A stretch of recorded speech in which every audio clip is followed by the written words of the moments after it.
Hey, thank you again to the Goldmans and to Marilyn Lazar for sponsoring the shir, and let's learn together Parshat Tetzaveh. Parshat Tetzaveh takes us from the discussion of the different items of the Mishkan, of the sanctuary, to a focus on the Kohanim and their garments, and some other details of the service in the Mishkan. So this is a revolutionary idea for Bnei Israel to build a Mishkan, to build a home for Hashem, and it has to follow certain rules, and it has to have certain items, and the Kohanim have to have certain garments. The first topic of the Parsha is the discussion of the menorah, and it says, "V'atat tetzaveh b'nei Yisrael." You should command and instruct the people of Israel that they should donate shemen zayzach, olive oil, katid lamor lahalot ner tamid, and this is introducing the mitzvah of the menorah. And it begins v'atat tetzaveh. The name of the parsha is Tetzaveh, to instruct, to command. You have a second v'ata, a few psukim in. It says v'ata, and you, Moshe, hakrei velechet Aaron achicha, bring close to you Aaron, your brother, and his children to serve me and to be kohanim. And then there's a third ata. It says a few psukim later. It says v'ata tidaber, you, Moshe. Moshe's name is not mentioned in the parsha. That's well known, right? Either because Moshe Rabbeinu said, "Macheni na me'sifrecha," at the Cheder Egel, he said, "Erase me from your book if you're going to destroy Bnei Israel." And because he made such a declaration and he was Moser Nefesh and he gave himself for Klal Yisrael, even though Bnei Israel wasn't destroyed, so Moshe's name didn't need to be erased from the book. But when a tzaddik says something, so it has to be fulfilled to some degree, and so that's why Moshe's name is not in Parshat Tetzaveh, because of Moshe's Mesiris Nefesh, selflessness for Am Yisrael. Another interpretation of why his name is not in the Parsha is because almost always Zayin Adar falls out in the week of Parshas Tetzaveh. So this year is like a little bit off. Zayin Adar Rishon was Friday last week, but almost always, it's very close to always, but it's almost always actually the week of Parshat Tetzaveh. Moshe's Yortzeit, Zayin Adar. And so since Moshe Rabbeinu passed away this week, so maybe to symbolize this, the Gra points this out, that's why Moshe's name is not in the Parsha, to signify Moshe's passing from the world this week, which usually coincides with Zayin Adar. And a third interpretation, which I like, maybe it's my idea, maybe not, but which is that really this Parsha is a focus on Aaron. And I think, if anything, Moshe is the one who tends to get the spotlight, maybe more than Aaron, right? Moshe brings down the Torah to Am Yisrael. Moshe is, of course, the leader and the greatest prophet who ever lived. But Aaron also serves a very, very key role as the Kohen Gadol. Aaron is Ohev Shalom, Verodev Shalom. And so with this Parsha is a focus on the garments of the Kohen Gadol. It's a focus on Aaron. And maybe that kind of, I don't know if it was Moshe's request, but Hashem wanted it to be this way, that kind of Moshe kind of takes a little bit of a backseat, so to speak, and to give Aaron the spotlight. Moshe wants Aaron to have his day, and so Moshe gives support to Aaron, and of course Aaron always gave support to Moshe. It's really this beautiful idea of achdus between brothers, and really a message for all of us. So Moshe's name is not in the parsha, really, because this is Aaron's day. This is the parsha for Aaron, and so that's why Moshe's name is not in the parsha. Okay, so that's one kind of key discussion relating to Parshat Tetzaveh, that this parsha, it's interesting that Moshe's name is not in the parsha, and it's not, and you would have thought that his name should be in the parsha, because right, that's why I mentioned it here. It says v'ata, and you. It's like Hashem saying yo, or you. When like you don't know the name of somebody, so sometimes it's awkward, right? And you have to say, all right, thank, or you say you, like it could be awkward. Here, it would have made sense for Hashem to say Moshe's name. It's not as if it's like a long parak about Hilchos Tzara'as, and it doesn't, and that's why it doesn't say Moshe's name. You would have expected certainly for Moshe's name to be mentioned. So it's it's a little bit awkward. It's a little bit strange that Moshe's name is not mentioned. And those are three interpretations. However, getting back to, it says v'ata 3 times. V'ata tetzaveh, v'ata hakrei, v'ata tedaber. And so perhaps I'd like to suggest that that Hashem is telling Moshe that you're a leader now of Bnei Israel. And if you want to guide Bnei Israel, these are three different dimensions. And this is for Moshe as the leader of Israel, but also for any parent, for any teacher, for anyone who's a role model and in interacting with others. So you have sometimes where it's Tetzaveh, where it's the job of a parent, the job of a leader, where you have to give certain instructions. And for a parent in the household, certainly, right, there's certain things that are acceptable, certain things that are not acceptable. That's certain rules and regulations that you have to follow. Then V'ata Akrev, that's the idea of bringing close. That whether it's a leader or a parent or a friend, that you want to show love and care for the individual. And when you show love and care, right, then that kind of opens the heart, and then you could have a discussion, then you could learn Torah together or whatever it is. But V'ata Akrev is to bring the Jew close, to bring the child or the student close. And the third is V'ata Tdaber. That to me is the dialogue. In other words, in addition to the instructions, and in addition to the love, but then you have the relationship, and you have the dibur, the dialogue, and the relationship between parent and child, between teacher and student, between friend and friend, where you have the conversations with one another. And so Hashem conveys these three different things to Moshe in his relationship really with Bnei Israel, but also specifically Aaron and the people involved in the Mishkan, right? That it involves the instruction and bringing close, and the dialogue and the conversation, because that's also an important piece of the relationship. The first mitzvah is to light the menorah, and it says lahalot ner tamid. Tamid is certainly a theme of the Mishkan. There's an ola tamid brought in the morning. There's an ola tamid brought in the afternoon. Tamid means always, constantly. And I remember hearing from my Rabbi, Rav Aaron Lichtenstein, that's how he once gave a long sikha about these three words, lahalot ner tamid, and he said that it really, these words mean depends on where you put the comma. So if you put the comma after lahalot ner tamid, it means one thing, or you could put it as lahalot, comma, ner tamid.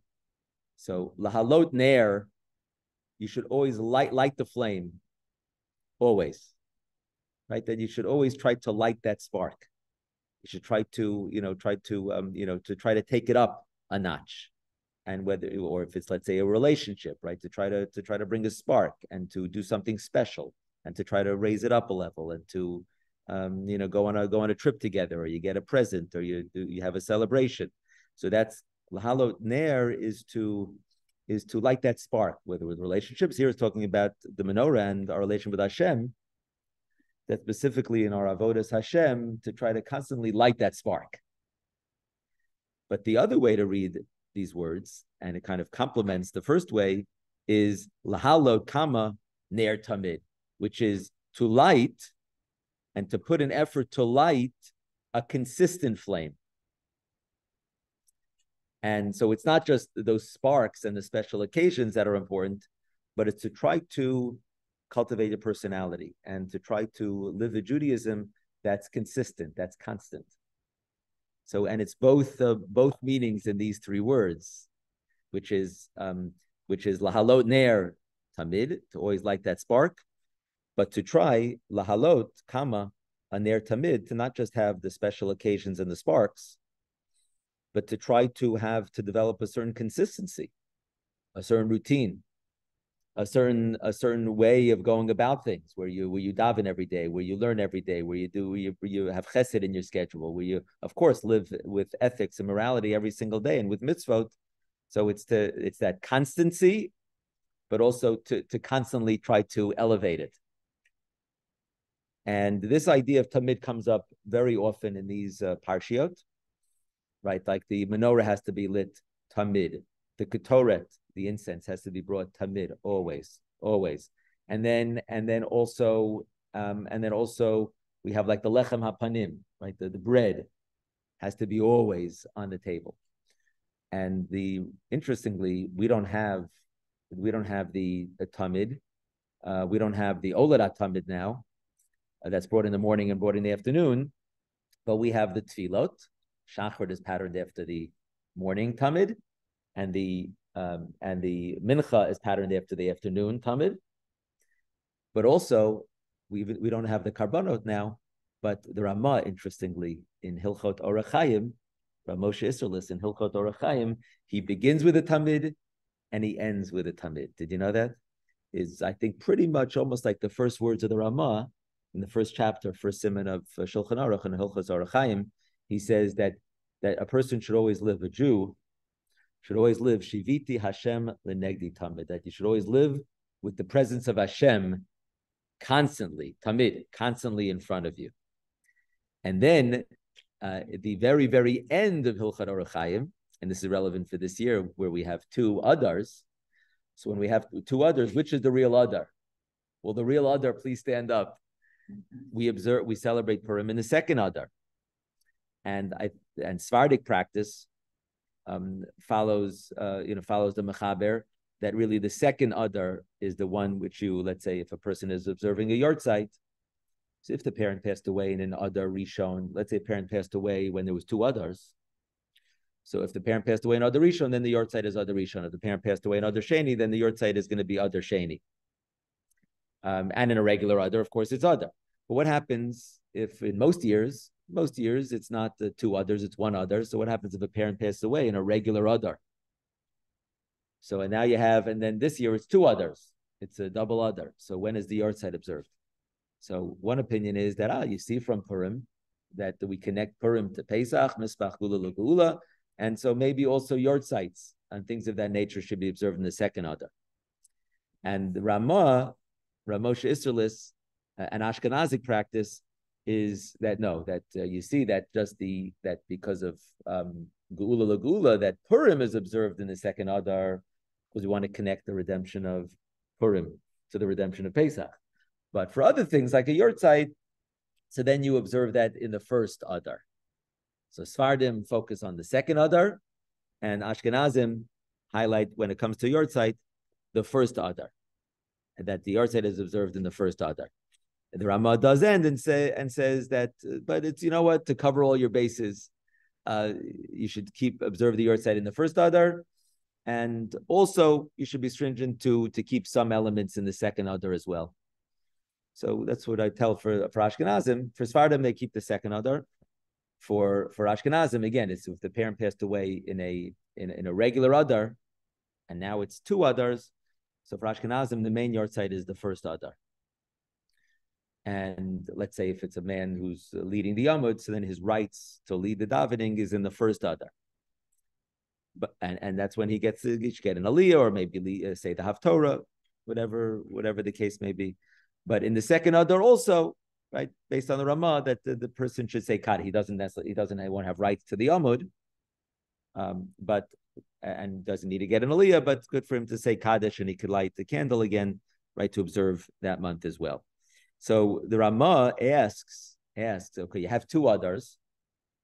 Purim is observed in the second Adar. So then what about the first Adar? Is there Simcha? Is there a mitzvah of having Simcha in the first Adar, Purim, also called Purim Katan, right, for the 14th and 15th of Adar Rishon, which is this Friday, and Shabbos is the 14th and 15th of Adar Rishon. Ramah wonders, is there a mitzvah of Simcha? We know, of course, there's Simcha on Purim. That's the second Adar. What about in the first Adar? And the Ramah concludes and says, you know what? Be machmir. You can be stringent here and be happy. What's the big deal? Be extra happy in the first Adar as well, that you should have extra Simcha in the first Adar as well. And this is based on the concept. This is how he ends the laws of Orach Chaim. He says, because for a Jew, as the Pasuk in Mishlei says, Tov Lev Mishla Tamid. If you want a good heart, and the cardiologist would recommend this, Mishla Tamid, it's good to be happy always, Tamid, always. So, and that's Ivdu as Hashem b'simcha. We always should try to be b'simcha. There's an extra level of simcha in Adar. We try to increase our simcha. And the Ramah says that, you know what, even for the first Adar, for the 14th to 15th, so have extra simcha on those days as well, because you know what, it's a good idea to be continually happy. It's interesting, therefore, that we've seen that even though we don't have the tamid in the morning, we don't have the tamid sacrifice in the morning or the afternoon, but the Ramah in the laws of daily life begins with a tamid and ends with a tamid. And that was like in the Beis Hamikdash, in the Mishkan. The Karban HaTamid, that was the first Karban in the morning. And the Karban Bein HaRabayim was the last Karban of the day. And the Ramah begins with a Tamid and ends with a Tamid. It's not an offering, but it's a value. And the value and the principle is, what's the first one? Is Shivisi Hashem Lenegdi Tamid, that you should always have the presence of Hashem. And the last Tamid is Tov Leiv Mishra Tamid, that you should be happy. And this was pointed out to me by my Rabbi, Rabbi Jacob J. Schachter, who said that each one has to relate to the other and animate the other. And so when we serve Hashem, Tov Shivis Hashem Nagdita, when we have the presence of Hashem, it should be with happiness. And when we have happy celebratory occasions, there should be holiness there, and it should incorporate gratitude to Hashem. So both tamids should interact and relate to one another. Which one is more important? Is it lahalot ner tamid? Is it to constantly light a flame? Or is it lahalot, to light a consistent flame? Which one? Both have a role, right? It's to kind of have those sparks that you light, but also develop that consistency into your schedule, into your commitment to Hashem, to friends and family and community. Which one's more important? The Gemara says a principle, tadir v'she'eno tadir kodem, that if you have something that's more frequent, if you have something that's less frequent, that which is more frequent actually takes precedence. And for this reason, when let's say it's Rosh Chodesh and Chanukah, right? Chanukah always occurs on the 8 days of Chanukah. One of the days or 2 of the days is Rosh Chodesh. So which Torah do you read first? Well, there's 8 days of Chanukah, and there's, I don't know how many days of Rosh Chodesh. I don't know if you count Rosh Hashanah or not, but you have 18, there's more than 8. There's 17, 18 days of Rosh Chodesh. So Rosh Chodesh, if you ask somebody, what's more exciting? Chanukah. Chanukah is Persume Nisa. I mean, that's Chanukah. But Rosh Chodesh, you read the Torah of Rosh Chodesh first. Kriyas HaTorah of Rosh Chodesh comes before Chanukah. Why? Because even though Lahalos Ner, you have to light that spark and have those special moments, and you have to celebrate Yontif and Chanukah. That's you should have those special. You need to have those special moments and constantly try to have those sparks. That's Chanukah, but it's perhaps on a higher level is lahalot, to light and to work hard to lighting a ner tamid, a constant sense of commitment, because that's really at the heart of a relationship with our families, with a spouse, and with Hashem, is really that constant commitment that builds that trust and really is at the heart of the relationship. And so that's why we actually, when you have those 2 Torahs, you read the Torah, the Kriyas Torah of Rosh Chodesh before Chanukah, because that takes precedence in Jewish tradition. When a man puts on talis and tefillin in the morning, which one does he put on first? He puts on the talit first, and then he puts on the tefillin. But the tefillin is more kadosh, is more holy. But one of the reasons given, one reason is that he should go upwards in holiness, but the other reason that's given is tadir v'she'eno tadir kodem. Talis is more regular, is more frequent than the tefillin. Tefillin is 6 days a week, and talit is 7 days a week, because you wear a talit. Man wears a talit every single day, including Shabbat and Yontif. So that's why talit takes precedence over the tefillin. And I remember that when I was in Morash HaKolel, and my night Seder Chavrusa, Moshe Silverstein, and there was a big ball game in Morasha. It was Morasha playing Lavi. That's a major rivalry. In the summer camp scene, there was a big basketball game. And so I said to my friend Moshe, I said, maybe we should go to the game just this time. Just this time we'll go to the game. And Moshe, my Chavrusa, taught me, he said, no, we have to have a constant commitment to this Chavrusa, And if you make an exception this time, then we're going to end up, slippery slope. We're going to make other exceptions. He said, no, we got to keep the Seder and learn and not go to the game. And so we missed the game and we learned that lesson. And for those things that are important to us, to keep that sense of consistency. Yes, Susan, you had a thought. I just understanding the verb before the nair, the halot there. I mean, as opposed to the hadlik. Okay. So lahalot is to kindle. Lahalot is to raise it, is to kindle it. Rashi says you should light it until it's able to light on its own. Give it enough koach and give it enough confidence so that it could be independent. But lahalot is kind of another word for kindle. Yeah. When we bench, we say before any of the other stuff. Ooh, interesting. We say al-anisim before. Well, we kind of say, that's right. We say al-anisim. It's kind of in the middle there, isn't it? Right? It's kind of like the alakol. Very good. Oh, interesting. Okay, so we say it before. So that's okay. Good point, Frida. Good point. Now, a major theme of the Parsha is clothing. Now, you would think this is the Grammys or this is the Emmys with the red carpet.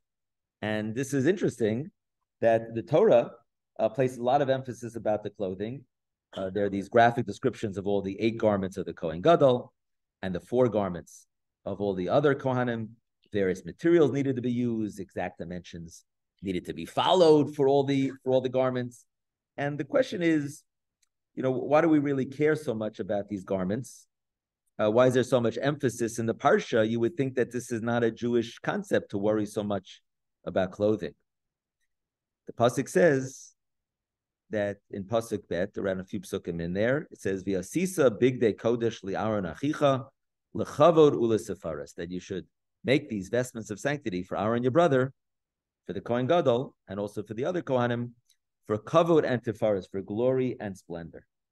And what you see from here is that the purpose of the garments are intended to do what? To elevate Aaron, to enable him to better serve Hashem. And really, clothing can be used for good or not for good. The Ramban has an interesting shot. He says that these are all the garments of the Kohen Gadol were all clothes of royalty. That these garments were worn by the kings and by the princes at that time that the Torah was given. It's a really interesting explanation of the Ramban to explain why the Torah specifically chooses these different garments, and that really these garments, and the Ramban gives 2 interpretations, then he says that either it's to reflect the stature of Aaron, that Aaron and the Kohanim in a certain sense are royalty, to give them kavod, or perhaps to complement that, it's of course to give kavod and tiferes to HaKadosh Baruch Hu, that his service is so important that we're going to wear these garments of royalty. A word about clothing, because that's really the theme of the Shir, the theme of the Parsha, that really clothing can be for good or not for good, and that's the Parsha is really making a statement about how Judaism views clothing and how Judaism approaches materialism. Because one of the words for for clothes is beged, begadim. Beged is associated with the word begidah, which means to betray. And this indicates that at times people wear clothing which betrays themselves in trying to be who they're not. A person could wear clothing for the wrong reasons, right? To be showy. It could be worn immodestly. We actually find many times in Parshat where clothing plays a role. Where do we see that? We see where what happens, right? That Yaakov dresses up in Esav's clothing but it's to deceive his father. Is that a good thing? Is that a bad thing? It's a question. It's certainly controversial. And then the brothers do what? They dip Yosef's coat. They rip off the coat causes the jealousy and the rivalry. And then they dip the coat into the blood to deceive their father. When Yosef is in Mitzrayim, and Eshes Potiphar is trying to seduce him, and she rips off his coat. So clothing plays a key role over the course of Bereshit and in the Torah. And So what you see is that really that clothing could be used for bad. It could be used to deceive others, to kind of betray others, to betray yourself in terms of who you are. But clothing also could be used to elevate and to sanctify, right? There's when you wear nice clothing, it kind of, right, what's the clothes make the man, and it kind of reminds you that what you're doing is something of significance. You're having an interview somewhere, and come, I'll get your question. You have an interview, right? So you wear nice clothing because this is something significant. It's Shabbos and Yontif. When you wear nice clothing, it's reflecting the solemnity of the day by wearing the nice clothing. And what maybe the Torah here is taking a stand, which is that we don't say don't care. We don't say don't care about clothing. We don't say, that's materialism and that's narishkeit and that's shuyot. What we say is that you could take something that's materialistic and you could sanctify it. You could elevate it. And that clothing is like wine and fire and other mundane things where you could take it and use it for a mitzvah. Like wine, we don't say wine is prohibited, but we take the wine and we use it to, right? We use it to make kiddush on Shabbos and Yontif and under the chuppah and for all the special occasions. Fire can certainly be destructive, but we use that for Havdalah, and we use that, we use it to inspire us to be creative in the upcoming week. And when it comes to material things in general, right, our approach to materialism is, it's not like it's all bad, and it's not that it's all good, but the idea is to take the materials and to use it for mitzvot. That's why heard a pshat that the shulchan, and I shared this past Shabbat, that the aron was 2.5 by 1.5 by 1.5 dimensions. It was all in halves. But the shulchan, right, the table in the Mishkan, was 2 amot long, 1 amot wide, and 1.5 amot high. Okay, for those who don't like math, I get getting nervous, but you don't have to worry about all these numbers. To keep it simple, the aron was in halves, and the shulchan was a mix. The shulchan was 2 by 1 length and width, and 1.5 high. What's the significance of this? And I heard this, I think, from Rav David Kaplan of Yeshivat Or Sameach, that he says that a half represents that we've accomplished a lot, but we have much more yet to achieve, right? We have to strive to continue to grow. When it comes to the Aron represents spirituality and holiness. The Aron is the Torah. It has the Luchot in it and the Sefer Torah. So when it comes to spirituality and holiness, you have to, of course, be proud of what you've achieved, but with humility and recognizing that you always have to view yourself as halfway there. You have much more yet to accomplish. But with the shulchan represents what? Shulchan had the bread on it, had the lechem upon him, the 2 columns of the 6 loaves, 6 breads, and that was also tamid. It was baked every Friday, and it was put onto the table on Shabbos, and they took off the old loaves that were still fresh, the Gemara says, and the loaves were then eaten by the Kohanim. So that represents, if let's say the Aron and the menorah represents kind of spirituality and wisdom, the shulchan represents sustenance and prosperity, and that Hashem blesses Am Yisrael, and all the prosperity and sustenance comes from HaKadosh Baruch Hu, and that perhaps Hashem, the Ramban puts it, is that Hashem only blesses from something. In the creation of the world, Hashem created from nothing. But the Ramban says in the very beginning of Bereshis that, that was when Hashem created the world. But now Hashem always creates from yesh meyesh. Hashem likes creating from something else. And the Ramban says, and that's the lechem hapanim, that the purpose of the bread in the Mishkan, Mikdash, was that Hashem should bless Bnei Yisrael through the lechem hapanim. So the lechem hapanim were really like the source of blessing and sustenance for Bnei Yisrael. Okay, so the shulchan was physical sustenance and materialism. How do we relate to our possessions. And here it depends. It depends. When you're using it for, let's say, your mundane purposes, the worldly purposes, length and width. When you're using it for here and there, so then you should view it as if you have everything you need. Yes, of course, you're trying to grow your business, and it's certainly legitimate to try to make money, of course, in a hard-earned and an honest fashion. But you should, Ezu Ashir, Hasmech B'chalko, person. That's right, Miriam, the person who's happy with her portion or his portion. And you should view yourself as if you have everything. When Esav and Yaakov met one another, Esav said, I have a lot. Yaakov said, Yesh li kol, I have everything I need. However, when it comes to, for holiness and spirituality, always halfway there. For materialism, then it depends. If it's for worldly needs, then you should view it as if you have everything. However, if it's for using your material possessions for mitzvot, then you should view it as if you're halfway there. We don't become complacent.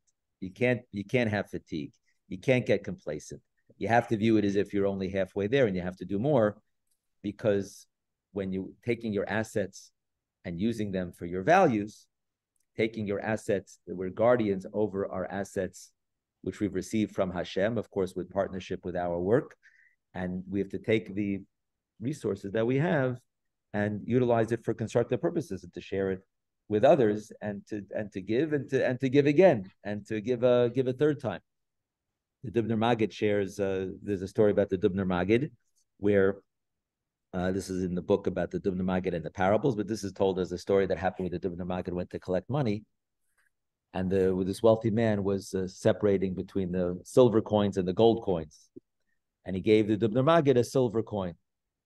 And the Dubner Maggid, he wanted one of the gold or reddish. It was like gold, these gold reddish coins. So the Dubner Maggid said, quoting Esav, he quoted Esav when he comes back and he wanted some of the reddish soup.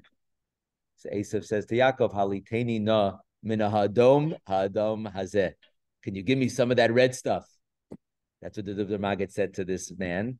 And the wealthy man said back, okay, I get the hint, and he gave him a gold coin. And then the Dubner Maggid continued and said, well, also, lo tov hayot ha'adam levado. It's not good for man to be alone, but it's not good for the red one to be alone. So the man said, okay, that's a cute play on words, Adam and Adam, and he gave him a second coin. And the Dubner Maggid continued and said, well, now it takes three to have a mazuman. And if you, when you bench, you need to have three to have a mazuman. So if you give me one more gold coin, the three of them will be able to thank Hashem together. And the man gave the Dubner Maggid a third gold coin. Okay. And the idea being, I guess the message of that cute story is be creative in your fundraising, but also to give, and then to want to give again, and to want to give again. That's something what we strive to do. So that's in terms of materialism. Really, it's talking about garments here. Garments could be used for bad, but they could be used for good. They could be used to deceive, or they could be used to elevate. It's really interesting that the Torah's approach to clothing and materialism in general is that it's not a bad thing to have materialism. You have to have the proper perspective on your assets and on your materialism, and to use it for mitzvot. I think it was former President Shimon Peres, who once said something like that, that the state of Israel, that our focus is on values, and even the assets that we have, we invest in our values. Something along those lines that he said, and that's a very, very that's a beautiful idea, and that's true.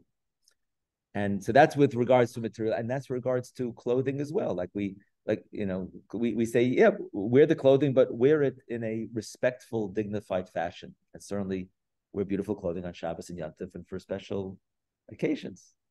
And wine we use for a mitzvah, and things that are materialistic, we can raise up. This actually is reflected. We've learned about this in the context of which mitzvah can you think of where we take something that's a real mundane physical thing and we raise it up? Rabbi? And really, this is in so many ways. When you make a bracha over food, right? When you have food, it's a very physical, animalistic act to eat food. Rabbi, can I interject What for does a one Jew minute? do? Yeah, Miriam, go ahead, I Miriam. just wanted to say quickly that apparently this was important, the garments that they wore. They were not unimportant because we say them, to my knowledge, anyhow, I think, in the Haftarah. Every Haftarah says, Al Haftarah v'al Havodah Wow, so Miriam, fantastic. we Fantastic. take it right from here. I haven't seen it before, except here, which it's been located for a few years. And I just now thought that we say it in every Haftarah. Beautiful, beautiful point, and thanks for reminding us of that. We do say lechavar l'tzifard in every haftorah. Wonderful, and that in the blessings of the haftorah, we actually point out that it's all lekavod l'tifaret. It's in honor and for the glory of Hashem. Yes, and I would just end by saying that in terms of this piece about garments, is that the Torah is making a very powerful statement about our relationship with materialism.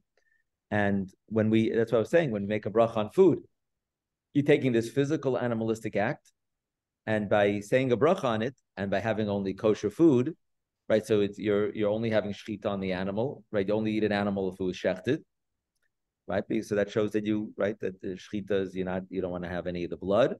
That's the life of the animal, and you're also making sure the animal is killed in a as painless a way as possible, which is what shechita is supposed to be. The Sefer HaChinuch gives two reasons for shechita. One is to get all the blood out, and number two, to be as painless as possible. And so if you have kosher meat, it's showing sensitivity to animals. You're following the word of Hashem in your eating, which of course is elevating it incredibly, and you're saying a bracha over it. So how beautiful that is, that as a Jew who's observant, you're taking an animalistic experience and you're really elevating it. We see this also in the mitzvah of sukkah. There's a lot to talk about with the mitzvah of sukkah, but I'll just say quickly that here you take it's an animal hut. And the first place that sukkah appears is with Yaakov building animal huts. And it says he built sukkot for his animals, and he called the place sukkot. And actually the rabbis have a debate.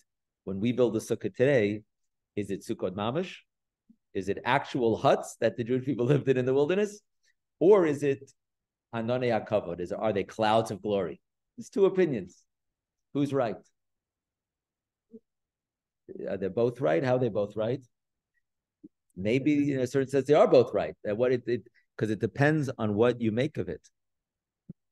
If you would just treat it in a regular fashion, and you don't really, and then you have like a regular meal in there, and maybe there's a chas v'shalom lashon hara, and there's very, very, person treats it in a very mundane, average way. So then it's a regular hut, and your table is a regular table in the house, and things are regular. But if you treat it in a special way, and you recognize the mitzvah, and you're building the sukkah, and of course you're treating it in a special way, which we all do. You say Dvar Torah in there, you sing a zemer, you welcome the ushpizin, you welcome others.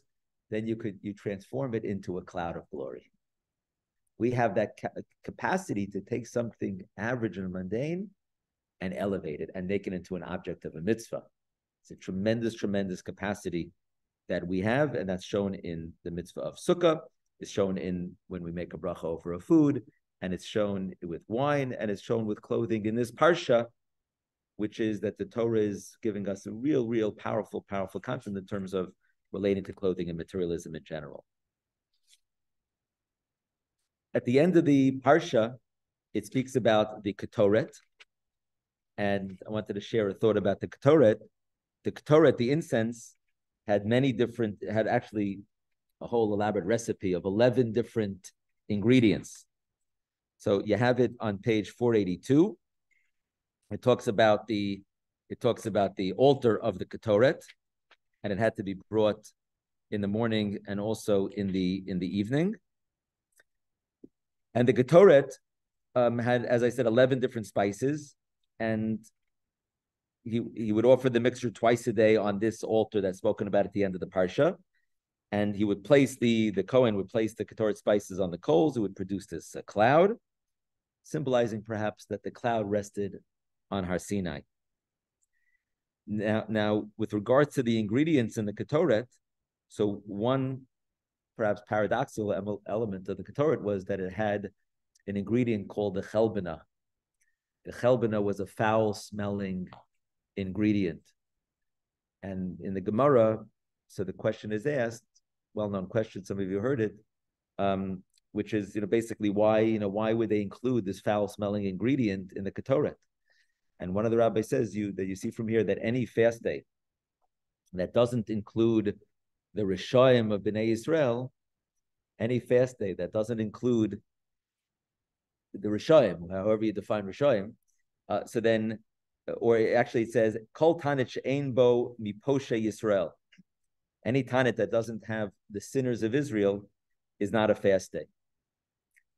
Because Chelbana had a foul smell, but it was included. It was included in the Ketoret. And the also with the Tanit, right, that you have the Jewish community, we don't just want the tzaddikim to be included, right? We don't give a test and you have to know all of Shas or be, on a certain religious level. We want everyone included, and the Ketoret teaches us this idea that for a Jewish community, we have to respect and value every single person, which is such a powerful lesson. And Abaye in the Gemara supports this with a concept from the pasuk. It says V'agudato al eretz yisada. When kulanu biyachad, when we're united like an aguda, when we're united like a bundle, then Eretz Yisada then will be established on this earth. I think that's one of the perspectives we have here in this community, in our shul, which is, right, I think it's warm and it's inclusive. And of course, we're all striving for growth in Torah and Tefillah and Chesed and support of Israel, but it's warm and inclusive, and I think non-judgmental. And the idea here is very important, which is that we can strive for excellence in halacha, which we do. At the same time, we respect and value every single Jew, no matter his or her level of religious observance. And he has a place in the community. And we want him to be part of the minyan. What, really? We want him to be part of the minyan? The answer is yes. You see from the Chelbana that the Chelbana had a place in the Ketoret in the Mishkan. The Chelbana had a foul smell. You'd want to put a foul-smelling ingredient in the cholent? Of course not. You wouldn't, and you shouldn't put any foul-smelling or foul-tasting things in the cholent for sure. But in the Ketoret, in Hashem's Ketoret, he wants the Chelbana in there, and kind of gives us a perspective of the role that every single person plays. It's like the story of the Baal Shem Tov, where there was somebody who was just was somebody in the shul who was a young person who was kind of just like maybe saying the letters, or was just saying the alphabet, I think it was, and people were kind of making fun of this boy who was just saying the alphabet. And the Baal Shem Tov said that who knows, maybe this person's tefillah is much more powerful than everyone else's. Who knows the level of kavanah that this child is having, and that every single person, every single tefillah has a place in the community of Israel. Let's get some, Nechama.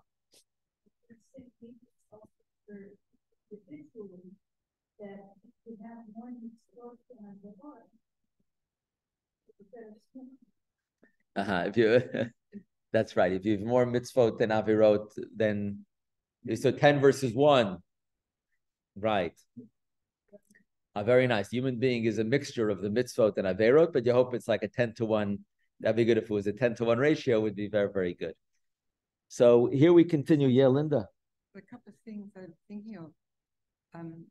The last thing very moving, because I've heard a lot of criticism of the young people at the Nova Festival who spent Shabbos Simchas Torah at a rave, and smoking pot and other and all the rest of it.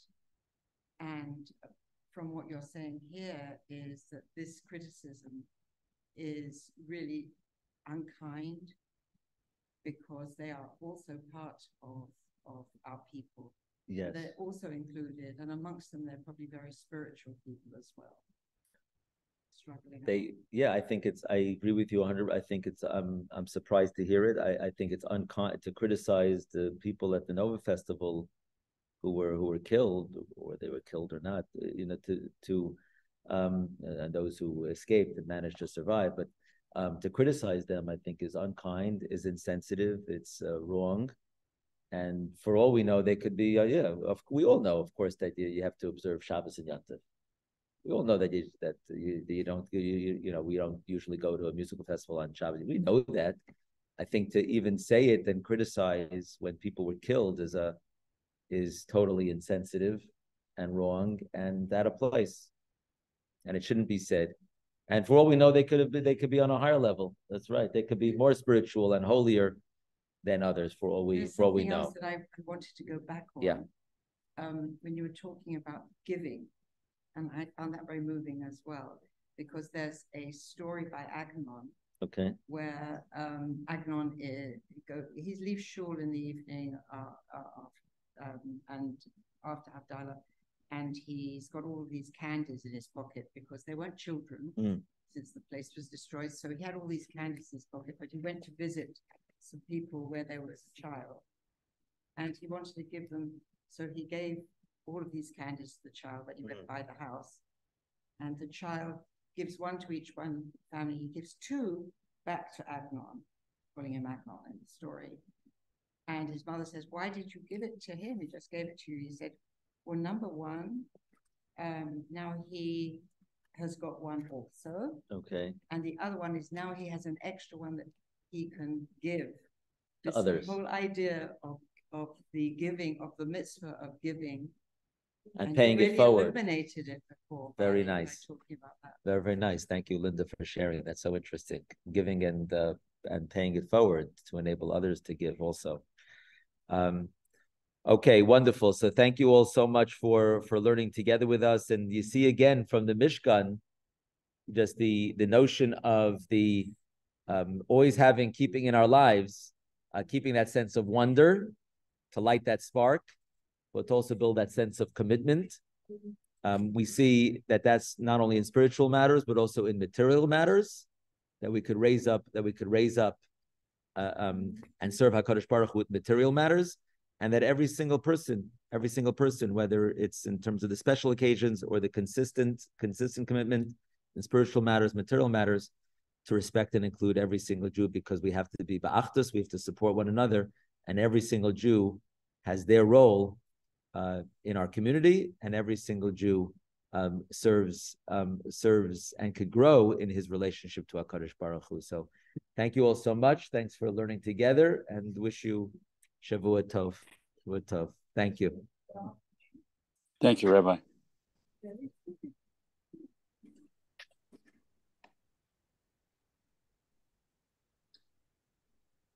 Thanks, Rabbi. Okay, thank you. Thank you, Stuart and Regina. Okay, thank you, Abby. Thank you, Rabbi. Okay, thank you, Marvin. Good to see you. Good to see everyone. Thank you, Carol and Marcy and Jacob and Frida and David and Miriam and all of you. And Baruch. And Baruch. Hey, Baruch. How you doing? Hi, Baruch. Good to see you. Good to see you. Take care, everyone. Thank you so much.